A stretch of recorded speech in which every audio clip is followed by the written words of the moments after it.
Sekarang ni aku akan balik ke tempat projek untuk cek orang dah buat sampai mana. Hello, I'm under the water. 12 jam punya hasil. Okey. Ada satu hujung ni tak siap lagi. So, saya sambung pergi buat design. Korang sambung tiles ni, at least tiles bawah lantai ni bagi siap hari ni ya. Lepas tu, esok kita buat tepi dia. Lepas wiring, cat. Lepas cat, wainscoting. Lepas wainscoting, perabot. Kena tukar perabot. Yes, carpet, perabot and so on.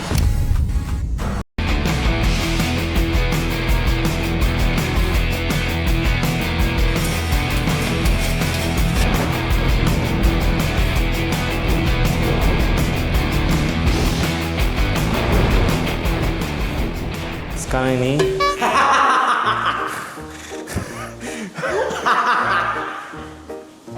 sekarang ini masalah mozaik lagi 4 baik 3 ada. So, Ayo, mana tak cukup, mana belah mana? lagi 1 2 3 3 and 4 1 2 3 lagi 1 Lagi satu. Masalah kecil ke besar? kecil Kecil yang masalah lah. So, Okay. this is a big problem or small problem? big. Saya dah siap dah design untuk tempat meja makan ni. Tadi saya pergi buat, alhamdulillah dah siap. So sekarang ni saya nak support bahagian tepi-tepi ni kan kita kena isi tiles. Ambil pen marker, dia laju-laju tengok apa yang saya tengah buat, terus pergi ambil. Jangan tunggu punya. Kita tanda betul-betul laser ya. Kita letaknya di sini. Tak boleh tengok macam ni ya. Macam ni tak boleh tengok. Kena datang atas, adjust. So ni kita hantam. Buat dulu kawasan sini, kasih settle. Sebab esok kita nak potong dinding. So ini adalah design dia. Coloring je? Coloring. Bukan. Allah. Apa ni?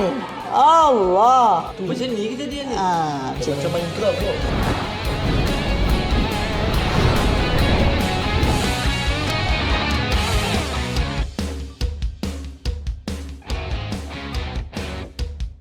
Aiman, lihat siapa yang saya membawa.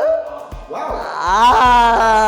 Okay, Ciri, saya ada little surprise. Memandangkan kita buat rumah ni dah sampai 7 hari, just lantai je kita dapat siap kan.